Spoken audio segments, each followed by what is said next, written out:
Hello and welcome back to Koala Moon, children's bedtime stories and meditations designed to make bedtime a dream. This is The Kiwi Who Dreamed of the Sky by Susanna McLaughlin.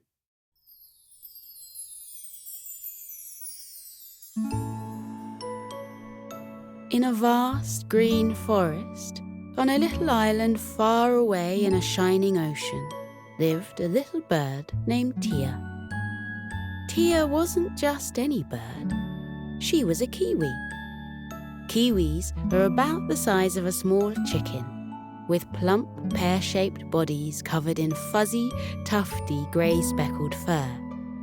They're very cuddly little things that look like pom-poms, perched atop two little stilt-like legs. They have long, thin beaks, perfect for poking in holes and nibbling seeds. But what makes the kiwi bird the most unusual is that they don't have any wings. They don't fly, you see, preferring to toddle around in the underbrush, finding the nuts and fruits that tumble from the tallest trees. Tia was an exceptionally feathery kiwi, which is really saying something. She was like a ball of fluff, with two kind brown eyes and a smiling beak, and exceptionally large feet. She used these to run, whizzing around the forest at night, singing as she went. She was a little explorer, running from bush to bush, seeking other birds and creatures to play with. She had been raised under a tall fern tree in the heart of the forest, and once she became fully grown and left the burrow, she'd begun to explore further. She would tootle about the clearing at first, nervously darting from behind her mum's legs and smelling all the new smells of the rainforest. Little by little, with support from her mum, Tia became braver and more adventurous, and soon she was old enough to put on her sun hat and head out on her own explorations. Now, Tia had gotten to know every inch of the forest. She would dig a new burrow every day with her strong feet, snoozing through the sunlight hours. She would emerge at dusk to explore new clearings, marvelling at the growth of the saplings, nibbling at the offerings of the towering trees, watching the stars, or dancing her splish-splash dance in the rain. The stars were amazing in the forest. You could see so many of them between the trees that the whole sky glowed misty white. Sometimes Tia would plop down on her round bottom and look for shapes in the constellations. At forest school, when she was a child, she had been too busy learning about the trees, flowers, and delicious foods of the rainforest to learn about the constellations all the way up in the sky. So she'd made up her own, spotting patterns in the stars for herself. There was a crescent-shaped cluster to the east that she thought looked like a dolphin jumping from the water. One to the south that she thought twisted into the twirly-whirly shape of a fern's new leaf, and one right overhead that was round and friendly-looking that she thought was a kiwi, just like her. The forest offered Tia endless opportunities to play. The ground was covered with spongy moss to bounce on, and crisscrossed with rocky paths which made perfect racetracks. There were sparkling waterfalls to swim in, and birds to chatter with. She loved talking to all kinds of birds, even the tuis, who she could barely understand. The tuis have gleaming dark feathers that shimmer in beautiful jewel tones in the moonlight, and the smartest little ball of white feathers tucked under their chins. They are very sophisticated-looking birds, but they talk in the most unusual robotic voices, babbling and burbling to each other, with whistles and crackles between their words. Tia barely knew what they were talking about, but she would giggle along with them anyway, enjoying their funny company. The forest was so big it seemed endless to Tia, especially since the trees were so very tall. The tallest palm trees and fan-like ferns seemed to tower so far above her head that Tia felt tiny tucked up in her little burrow. She would zoom around from clearing to clearing all night and spend her days snoozing underground, enjoying the warm sun that trickled into her cozy spot in the undergrowth. One day, Tia awoke with a yawn, opening her beak wide and stretching her feathers. She blinked a few times and emerged into the dusk, whilst the rest of the forest was winding down for bedtime. Above her, a tui bird was perched on a branch, singing his funny song. Tia called up a cheery hello. The tui looked down at her and wished her a good evening. He said she had caught him just as he was about to take his nighttime flight, before he settled down in his nest for sleep. At least, Tia thought that was what he said. Tia beamed up at him. The stars must look amazing from up there. Can you say hello to the constellations for me? There's a Kiwi up there who I sometimes talk to, but I'm not sure she can hear little me chattering from all the way down here. The tui giggled and said he would, spreading his gleaming wings and soaring into the sky, until all Tia could see was the little white tuft on his neck, disappearing amongst the stars. Tia sank down onto the soil and wondered what the tui must see from up there. He could probably see the whole forest, stretched far and wide over the hills towards the sea. Maybe he could see the town where the people live, and the sea, and mountains beyond. Tia closed her eyes and imagined it. If only she could take a flight too and see the world from the sky. Even humans could fly in the little metal contraptions she saw soaring overhead from time to time. Why couldn't a Kiwi? Tia knew who she could ask. She called out for her friend Nico, who lived at the foot of a tall and spindly palm tree in the next clearing to the one she found herself in. She let out a calling of Kiwi, Kiwi, and soon heard heavy little feet padding through the undergrowth towards her. Nico was an old Kiwi who had lived in the forest since long before Tia was born. She often came to him with questions such as this one. Nico had the sparkle of wisdom in his eye, and his fur was greyer than most, so Tia knew his answers were always right. Why can't Kiwis fly? She asked Nico.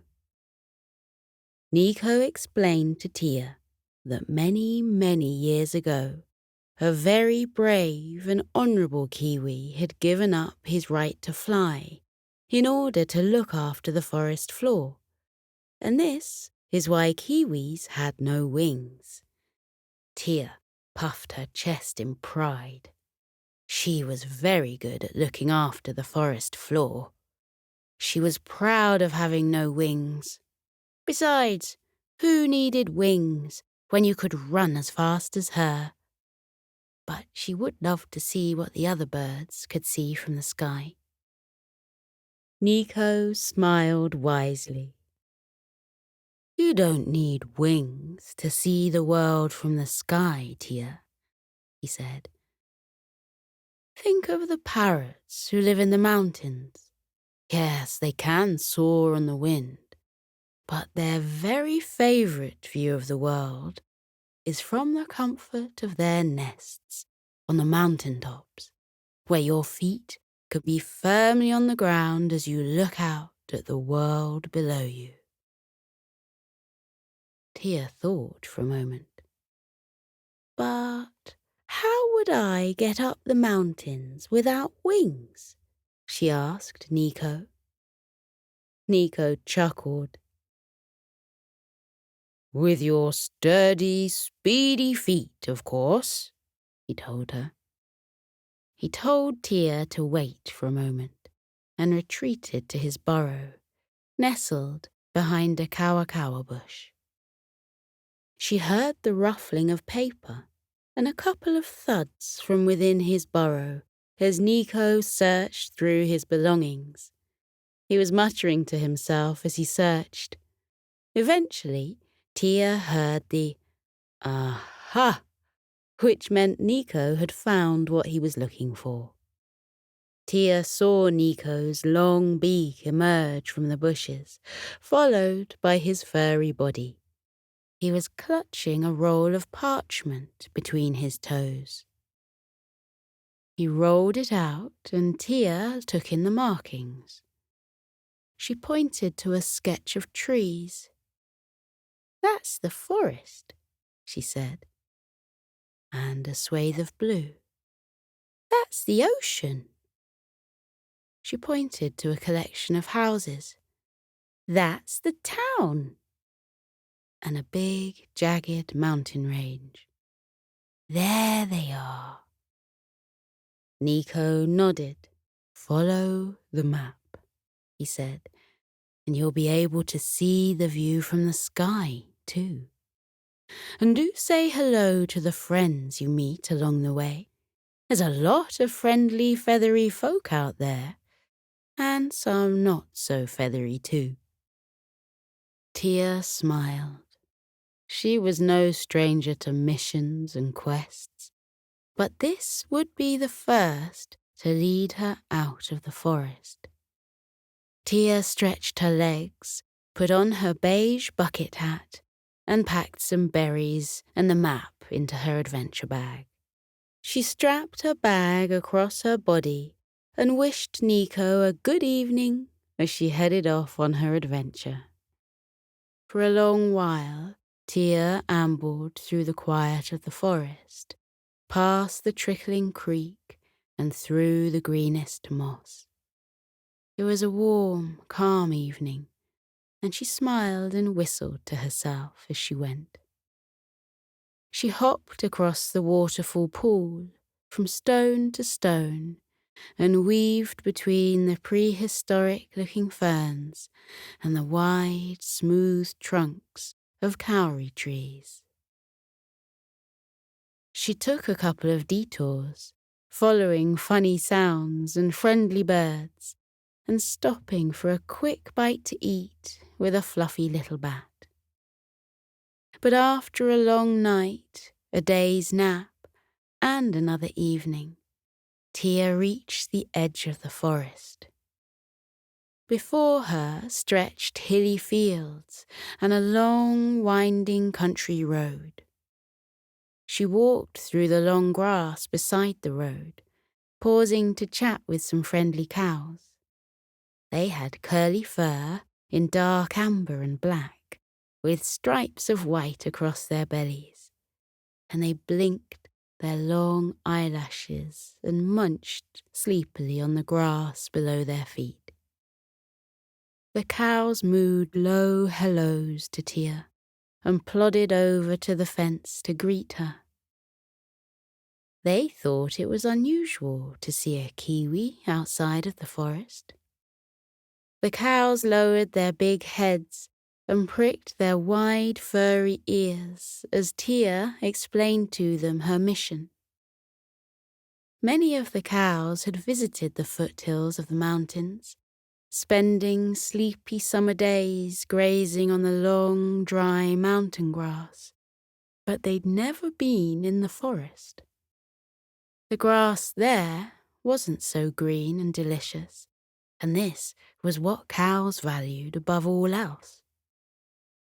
Tia explained the variety of nuts and seeds they had in the forest, and she offered the cows some to try, but they kindly shook their big heads, insisting nothing could be more delicious to them than fresh, dewy grass.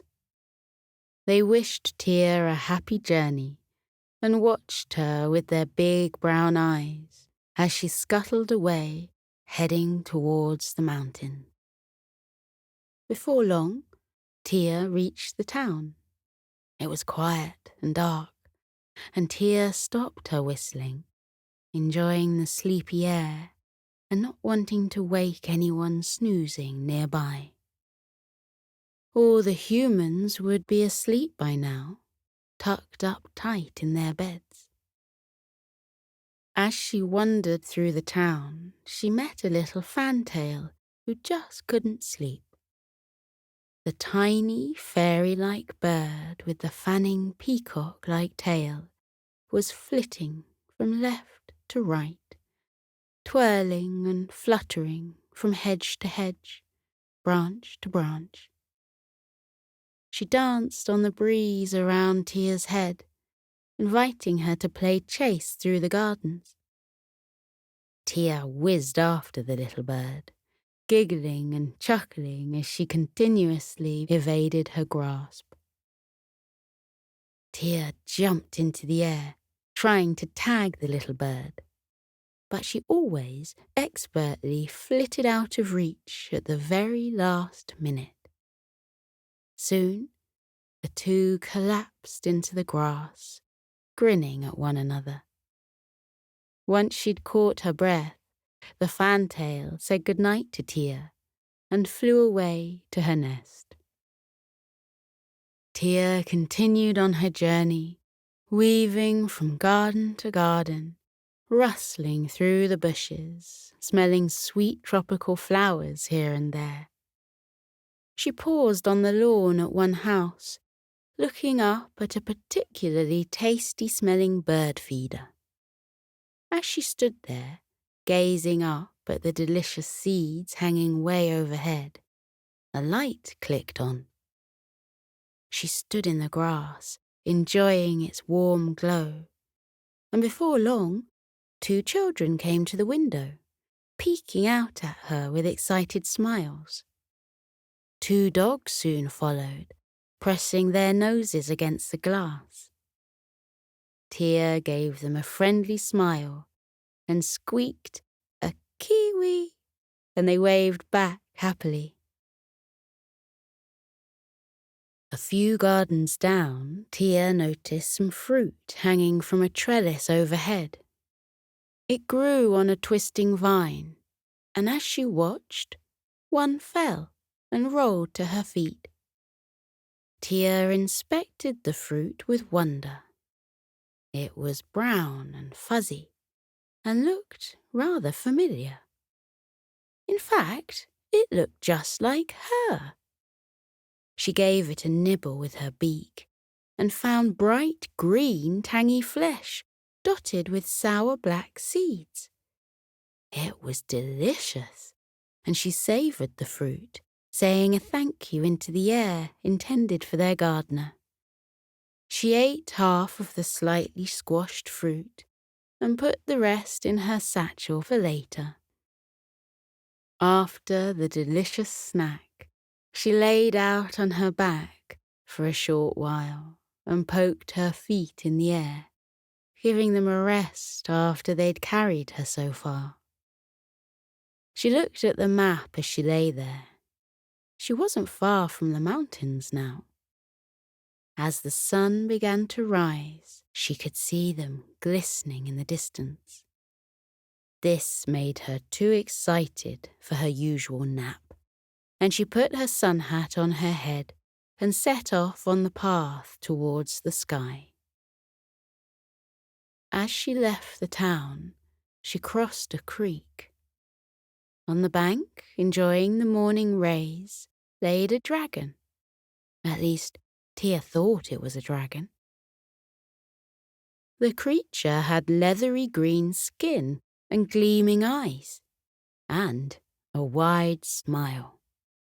It was a toothless, friendly smile. Small white spikes went down the ridge of his back and along his wide pointed tail. He had wide splayed feet, and he barely moved, stretched out on his belly, totally relaxed. Tia flopped down beside him and wished him a good morning. He wished her a good morning in return. He spoke very slowly, as if in slow motion, and moved his head slowly to smile at her. He introduced himself as Tua, and said it was short for Tuatara. Tia introduced herself and complimented him on his impressive name.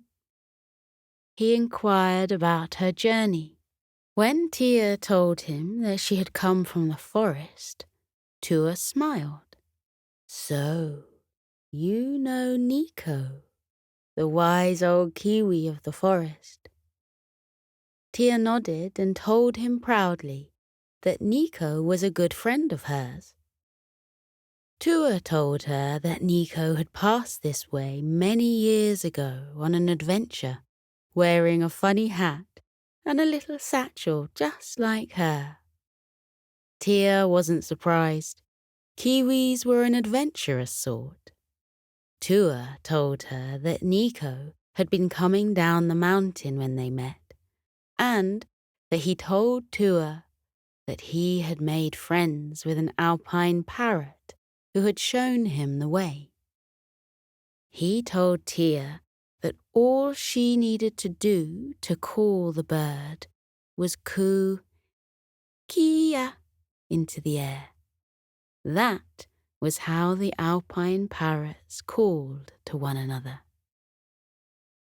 Tia thanked Tua and gave him the remainder of the tangy green fruit from her satchel, which he accepted happily. He told Tia that the humans called these kiwi fruit, as they looked so much like the little bird. Tia was tickled pink to learn that the humans loved kiwi birds so much that they dedicated such a delicious fruit to them. Tua munched the kiwi fruit contentedly as he waved Tia off onto the path that led up the mountain.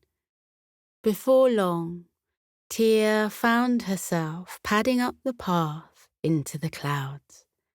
She was so excited that she skipped and hopped every other step for a while, skipping and hopping more and more often until she eventually burst into a run. She looked like a cloud herself, whizzing along the path towards the sky. She weaved through the feet of a couple of hikers in a blur of feathers. Before long, Tia was in the shelter of tall pine trees, hopping over rocks and roots and brushing past shrubs. The little kiwi stopped, panting in the shade of a fern. She could tell that she was high up here, but all she could see was trees. She looked this way and that, but all she saw was trees. Where was the sky? She needed some special help. She threw back her head and whistled a kia, and before she knew it, a beautiful parrot soared into the clearing. She was feathered in gleaming green, with flashes of vibrant orange underneath each wide wing. She had a hooked beak, the top curling around the bottom, which gave her a cute little smile, adding to the kindness in her green eyes. She swooped down and introduced herself as Kia. "I thought you were Nico, but you're much fluffier and much less silver-haired," Kia said. Tia introduced herself and they shook talons. Kia said she was very pleased to meet Tia, and Tia agreed. Kia and her friends lived in the mountains, swooping from peak to peak, playing games with hikers and trying to nibble on their snacks when they weren't looking. Kia had the strongest, most beautiful wings, which Tia looked at in awe. "You're so lucky you can fly," Tia said. "Well, you're lucky to have such strong feet," Kia replied. "How far you must have climbed to get here. And you're lucky to be small enough to forage in the undergrowth. You must get the most delicious berries of all. Anyway, you're about to see the world from on high too. It's just this way."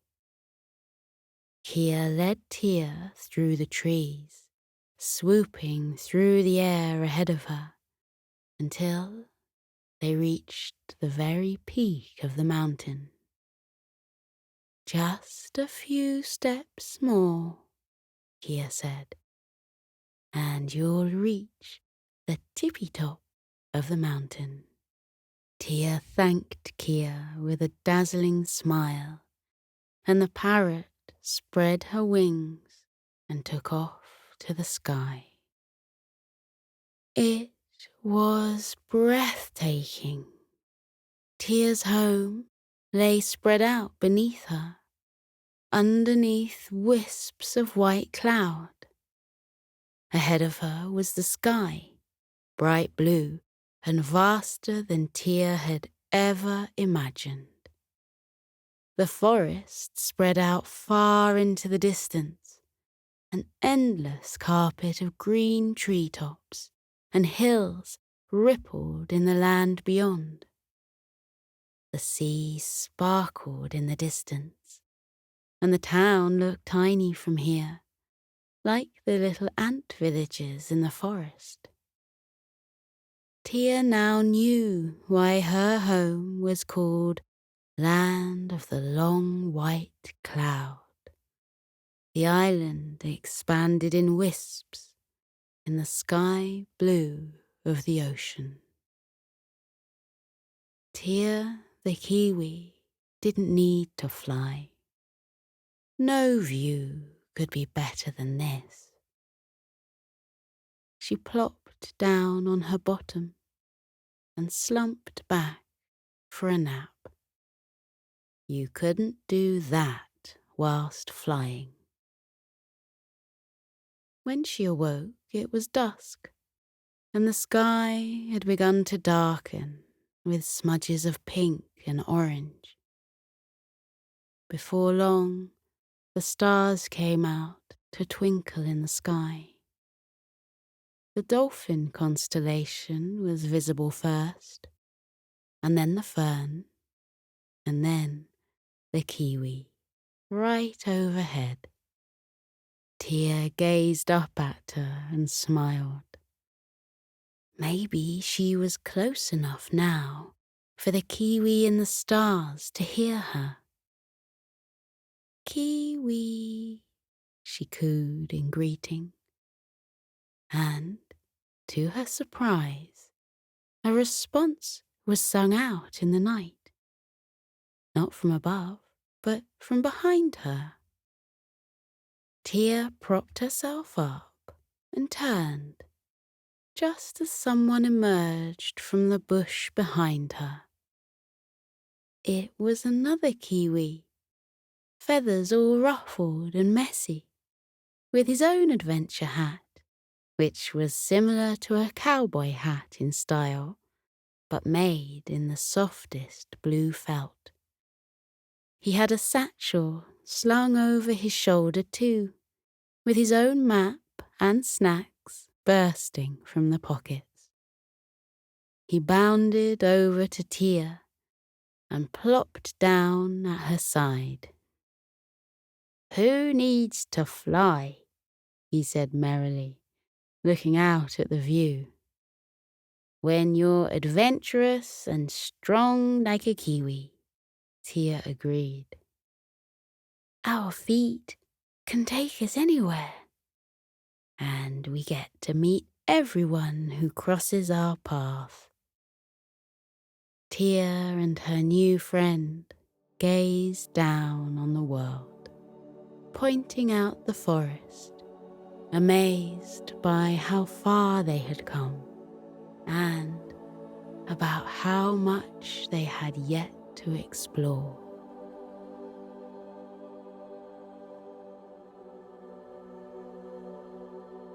Now we're floating into a deep and peaceful sleep. Feel how your muscles are relaxing.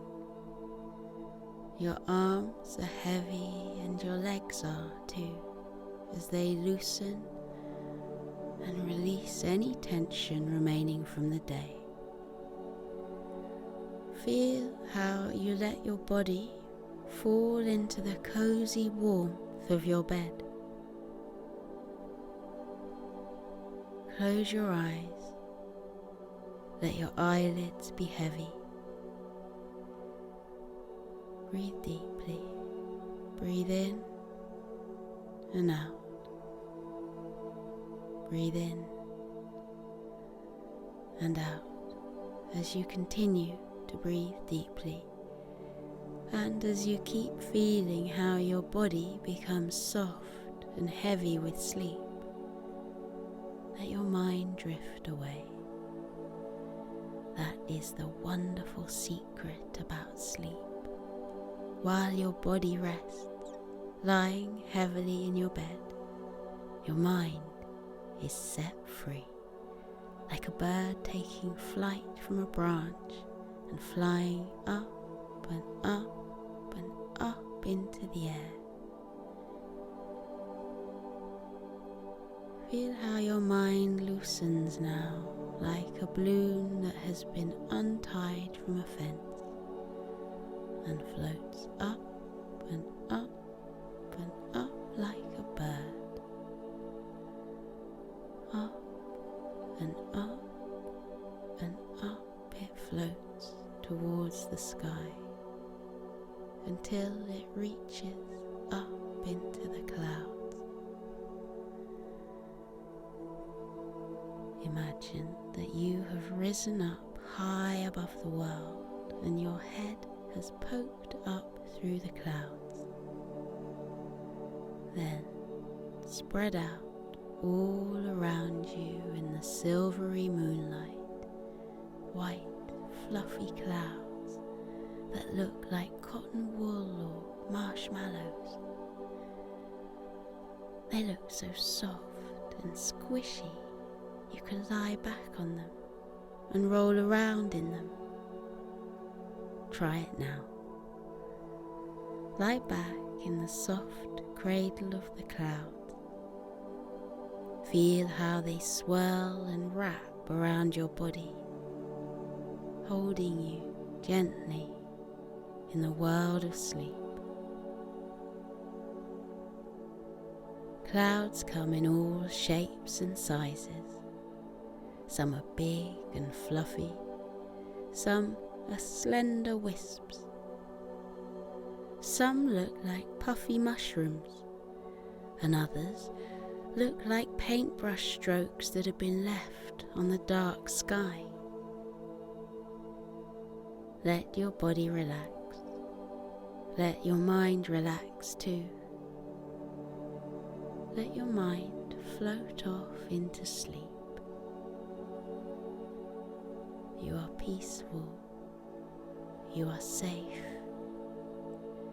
You are being held in the cozy warmth of sleep. With your eyes closed, let your mind drift up, up, up and away. In the world of dreams, you can go anywhere you like. You can float on blue oceans with ripples and tufts of waves. Or you can visit castles built in the sky with spiralling turrets and drawbridges over sparkling moats. Or you can wander into the peaceful woods where the birds are twittering and the trees are dense with dark green leaves. Breathe in and out. Breathe in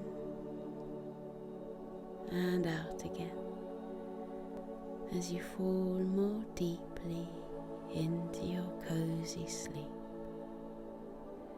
And with your eyes still closed, take a look around with your mind at where your dreams have taken you. When I fall asleep, I dream that I've gone to a world high up in the clouds. Sometimes the clouds are dappled silver from the moonlight. Sometimes they're soft pink and gold, reflecting the light of the twinkling stars. What form do your dreams take? Where does your mind go when you fall asleep? Maybe in your dreams there are flocks of white fluffy sheep huddling together on the green fields. Look at the mother ewe yawn widely before she tucks her little lambs beneath her woolly fleece. Or maybe you dream of a friendly dragon curled up with his tail wrapped around him, a little trail of clouds puffing out of his nostrils. Look, the cloud dragon is smiling at us and waving. What a friendly dragon he is. Or maybe you dream of cute puppies lying on their backs, their tongues lolling out of their mouths, their eyes closing because they've had such a long day. They look tired, and there's their papa dog, fluffy and white, padding softly over to wish the puppies good night. Up here on the sea of clouds, you can be free. Feel how light you are, weightless, floating, drifting through sleep. Feel everything heavy from the day lift off you and drift away, taken away by currents until they disappear over the bank of clouds. Any worries you have been having, watch them float away. Anything that has been weighing on your mind during the daytime, now you can let them go and watch them drift away. Your worries are not you. You are not your worries. You can let them go. Watch them float away. Now you are light as air. You are as gentle as starlight. You are as soft as the clouds. Up in the sleepy sky, everything is weightless and peaceful. The clouds stretch out like a sea of tranquility. Close your eyes and feel the clouds wrap around you. Feel them bearing your body gently into the land of sleep. Feel your eyes closed. Feel them rest heavily as your body relaxes into sleep. Feel your mind lighten. Feel it loosen and drift away, light as a feather, soft as the clouds. Breathe in and out. Breathe in and out. The world of clouds is waiting for you. Let yourself fall into the clouds' soft, warm hug. They are here to protect you. They are here to cushion you. They are here to hold you as you enjoy your deep and peaceful sleep. Sleep well, little one. Sleep well in the land of clouds. Feel how light you are. Feel how weightless, floating, drifting through sleep. Light as air, gentle as starlight, soft as clouds. Good night, little one. Sleep tight.